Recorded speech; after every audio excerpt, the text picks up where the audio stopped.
১৯তম শিক্ষক নিবন্ধনে স্কুল পর্যায়ে আপনি প্রথম চান্সেই কিভাবে প্রিলিমিনারি পাস করতে পারবেন সেই নিয়ে আজকে আলোচনা করব। তো প্রিলিমিনারি সিলেবাসটা যদি আপনি না জানেন তাহলে প্রিলিমিনারিতে পাস করাটা আপনার জন্য খুবই কঠিন। তো প্রিলিমিনারিতে আমরা জানি যে আসলে মূলত ৪ টা সাবজেক্ট হচ্ছে বাংলা, ইংরেজি, গণিত, সাধারণ জ্ঞান। তো প্রত্যেকটা সাবজেক্ট থেকে আপনার মোট ২৫ মার্ক আছে এবং হচ্ছে ২৫ এ মার্ক যে ২৫ টা মার্ক থাকে সে ২৫ মার্কের মধ্যে আপনাকে অবশ্যই ৪০ মার্ক পেয়ে পাস করতে হবে। শুরুতে যদি আমরা বাংলা নিয়ে আলোচনা করি তাহলে দেখেন আপনার এই যে বাংলার যে সিলেবাস কিন্তু দেখে মনে হচ্ছে খুবই ছোট। কিন্তু আসলে সিলেবাস অনেক বড়। এখন আপনার এই এত বড় সিলেবাস আপনি যদি কভার করতে যান, এটা বিসিএস বা অন্যান্য যে বড় বড় চাকরি আছে সেই চাকরির মতোই সিলেবাস। আসলে সবই কিন্তু একই ধরনের সিলেবাস। এখন মূলত আপনার পরীক্ষার হলে প্রত্যেকটা যে প্রশ্ন থাকে সেখানে হচ্ছে নেগেটিভ মার্ক মূলত ১ করে থাকে। কারণ আপনি যদি একটা ভুল করেন তাহলে হয়তো আপনার ১ কাটা যেতে পারে। অনেক সময় নেগেটিভ মার্ক থাকে 0.25, গতবার ছিল হচ্ছে 0.5। তাহলে আপনার ২ টা করে ভুল হলে আপনার ১ নাম্বার কাটা যাবে। তাহলে এখন আপনার চান্স পাওয়ার ক্ষেত্রে মোট ১০০ নাম্বারের মধ্যে পাইতে হবে ৪০। তাহলে আপনাকে টার্গেট রাখতে হবে যে আপনি যদি ৫০ থেকে ৫৫টা যদি আপনি দাগায় আসেন, সেখান থেকে যদি আপনার কিছু ভুলও হয় আপনার যেন ৪০ হয়। এটা হচ্ছে অনেকেই একটা কাজ করে। আর আপনি যদি এক্সাক্ট চিন্তা করেন যে আমি যেটা শিওর সেটা ছাড়া অন্য কিছু দাগাবো না, তাহলে আপনি যদি ৪০টা একদম ৪০টা দাগায় আসেন তাহলে আপনার হবে। এক্ষেত্রে রিস্ক না নিয়ে আপনি ৪৫টার মতো করে করতে পারেন। তাহলে এখন আপনার দেখেন ৪ টা মার্ক সাবজেক্টের মধ্যে আপনার মোট পাইতে হবে হচ্ছে মাত্র এইখান থেকে মার্ক হচ্ছে ৫ করে। ঠিক আছে? প্রত্যেকটাতে ২৫ করে মার্ক। সেখানে আপনি যদি ১০টা করে কারেক্ট করেন, ১২টা করে কারেক্ট করেন, ২৫ এর মধ্যে অর্ধেক, তাহলেই কিন্তু আপনার এখানে প্রিলিমিনারিতে এক ধাপে পাস করতে পারতেছেন। এখন এত কিছু সিলেবাসের মধ্যে থেকে আপনি আসলে কতটুকু পড়বেন? এটা হচ্ছে ১ম কথা। এখানে আপনার যে বাংলার যে কবি সাহিত্য থেকে যে একটা প্রশ্ন আসে, এই কবি হচ্ছে আমাদের মূলত বিসিএস সিলেবাসের মধ্যে প্রায় ১-১৫০ কবি। তো আপনার গুনে একদম আপনি ২০ টা কবি পড়বেন।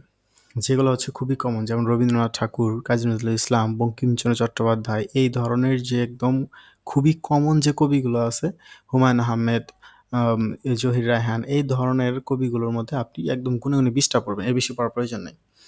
এর বেশি যখন আপনি পড়তে যাবেন তখন আপনি কভার করতে পারবেন না। কারণ প্রিলিমিনারির বিষয়গুলো এরকম। তা এই যে ২০ টা আপনি কবি পড়লেন, সেই ২০ টা কবি পড়লে আপনার কিছুদিন সময় লাগবে। এখন এরপরে আপনার যেই প্রত্যেকটা জায়গা থেকে, যেমন তাদের এখানে বিরাম চিহ্ন থেকে প্রত্যেকবার একটা করে প্রশ্ন আসে। মানে এখান থেকে আসেই একটা করে প্রশ্ন। বাগধারা থেকে একটা করে প্রশ্ন আসে।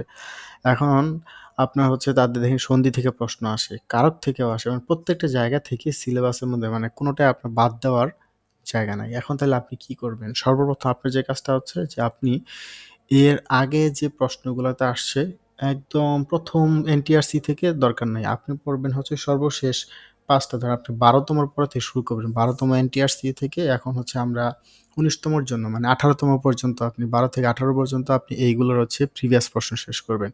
এবং প্রাইমারিতেও আপনি গত ৫ টা যেই পরীক্ষা হয়েছে সেই ৫ টা পরীক্ষার হচ্ছে প্রশ্ন শেষ করবেন। এরপর হচ্ছে আপনার বিসিএস এর সর্বশেষ হচ্ছে ৩০ তম যে বিসিএস, ৩০ তম বিসিএস এর পরে আপনি হচ্ছে ৩০ বা ৩২ থেকে শুরু করবেন। ৩২ তম বিসিএস থেকে এখন পর্যন্ত যতগুলো আসছে সেইগুলো থেকে যত প্রিলি আসছে এগুলোর বাংলা, ইংরেজি, গণিত, সাধারণ জ্ঞান পড়ে ফেলবেন। শুধুমাত্র সাম্প্রতিক ব্যতীত। তাহলে এর মাঝখানে দেখবেন যে আপনার এইগুলোর অনেক কিছু কমন পড়ে গেছে। এখন এই যে টপিকগুলো যেগুলো হচ্ছে প্রত্যেকবারই কিন্তু রিপিট প্রশ্ন হয় না। আপনি মূলত রিপিট প্রশ্ন পাবেন ১০০টার মধ্যে মোটামুটি প্রায় ৩০টার মতো রিপিট প্রশ্ন পাবেন। যদি আপনি এই এতগুলা শেষ করেন, এই প্রিভিয়াস প্রশ্ন শুধুমাত্র যদি পড়েন তাহলে আপনি ৩০টার মতো হচ্ছে রিপিট প্রশ্নই পাবেন। একদম হুবহু রিপিট প্রশ্ন পাবেন। এখন এই ৩০টার মধ্যে আবার সবাই মনে রাখতে পারে না, যেহেতু অনেক কিছু পড়তেছে তাই অনেকে দেখা যাচ্ছে ৩০টা কমন পড়লেও তার ২০ থেকে ২২টার মতো দাগাইতে পারে। তাহলে আপনার এখনো পর্যন্ত আরও ১৭-১৮টার মতো প্রশ্ন বাকি আছে। তা আপনি এই ১৭টা-১৮টা আপনি কিভাবে শেষ করবেন সেটার জন্য হচ্ছে আপনার কিছু ইংরেজির হয়তো আপনি কিছু পড়লেন, সিনোনিম অ্যান্টোনিম পড়তে হবে। আপনার ধরেন হচ্ছে ইডিয়মস ফ্রেজ মুখস্থ করবেন কিছু, যেগুলো প্রিভিয়াসে আসছে। আপনার যে বই, ধরেন আপনার মাস্টার্স বই যদি থাকে বা আপনার যদি অন্য কোনো বই থাকে, যে বই থাকুক সে বইয়ের যে প্রিভিয়াস প্রশ্ন আছে সেগুলোর মধ্যে দেখবেন একদম আ মানে খুব বেশি পরীক্ষায় যেগুলো আসছে দেখা যাবে যে এটা এত সালের পরীক্ষা আসছে, এই পরীক্ষা আসছে, এই পরীক্ষা আসছে। ওই প্রশ্নগুলো হচ্ছে আগে পড়বেন। ওই প্রশ্নগুলো আগে শেষ করার পরে তারপর হচ্ছে আপনি একদম নিয়মে যাবেন। তো এইখানে হচ্ছে কথা যে রাইট ফর্ম অফ ভার্বস, তারপর হচ্ছে পার্টস অফ স্পিচ, এখন হচ্ছে আপনার হচ্ছে ট্রান্সলেশন। ট্রান্সলেশন দেখবেন যে ফেসবুকের বিভিন্ন গ্রুপে পাবেন। ট্রান্সলেশনের প্রায় আম ১ থেকে ১৫০ ট্রান্সলেশনের একটা হচ্ছে পিডিএফ ঘুরতেছে বিভিন্ন ইয়েতে, অথবা ছবি পাবেন, অথবা আপনি গুগলে যদি সার্চ দেন তাহলে পাবেন। কিন্তু আমরাও এটা আমাদের যে ইউটিউবে আছে ইউটিউবে দিয়ে দিব, সমস্যা নাই। তো এই যে ট্রান্সলেশনগুলো আছে সেখান থেকে ট্রান্সলেশনগুলো পড়বেন। ১০০-১৫০ ট্রান্সলেশন পড়লে আপনার প্রতিবার ট্রান্সলেশন আসে ২ টা ৩ টার মতো। সো আপনি এখান থেকেও কমন পাবেন। তো এই যে কমনের যে বিষয়টা, সবাই চিন্তা করে যে আসলে এই কমনটা কিভাবে আমরা ফেলতে পারি। কমন ফেলার ১ম অপশন হচ্ছে আপনাকে প্রিভিয়াস প্রশ্ন পড়তে হবে। নিবন্ধনের শেষ ৫-৭ টা প্রিভিয়াস প্রশ্ন, তারপর হচ্ছে প্রাইমারির শেষ ৫-৭ টা, এবং হচ্ছে বিসিএস এর সেই আম শেষ ১০ টার মতো আপনি পড়ে নিবেন। তাহলে হচ্ছে এখন যে গণিতের যে বিষয়টা, সবাই হচ্ছে এইগুলো আপনি মুখস্থ করলেন। বাংলা আপনি হচ্ছে সাধারণ জ্ঞানের প্রশ্নগুলো মুখস্থ করলেন। সাম্প্রতিক ব্যতীত। সাম্প্রতিক যার খুবই কঠিন লাগে, দরকারই নেই সাম্প্রতিক, একদম টোটালি বাদ। আপনি বাদ দিয়ে দেন, সমস্যা নেই। যেগুলো থেকে আপনার পড়া দরকার হচ্ছে মুক্তিযুদ্ধ থেকে প্রশ্ন আসবে, ভাষা আন্দোলন থেকে প্রশ্ন আসবে, আপনার হচ্ছে বাংলাদেশের অর্থনীতি থেকে প্রশ্ন আসবে বেশিরভাগ ক্ষেত্রে। তারপর হচ্ছে প্রশ্ন আসে জাতিসংঘ থেকে প্রশ্ন আসবে, খুব বেশি গুরুত্বপূর্ণ। তারপর আপনার আইসিটি থেকে প্রশ্ন আসবে কিছু।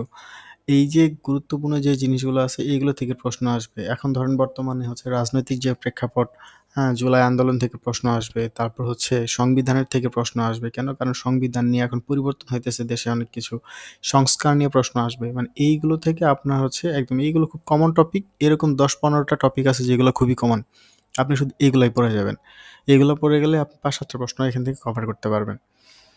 আর গণিতের বিষয়টা হচ্ছে গণিত আমাদের ইউটিউব চ্যানেলে একদম গণিতের ১৯তম নিবন্ধনের জন্য একদম শুরু থেকে শেষ পর্যন্ত সবকিছুর ভিডিও আপনার এখানে নিয়মিত দেওয়া হবে। আপনি এখান থেকে এই ভিডিওগুলো যদি আস্তে, আস্তে দেখতে থাকেন আপনি হুবহু কমন পাবেন।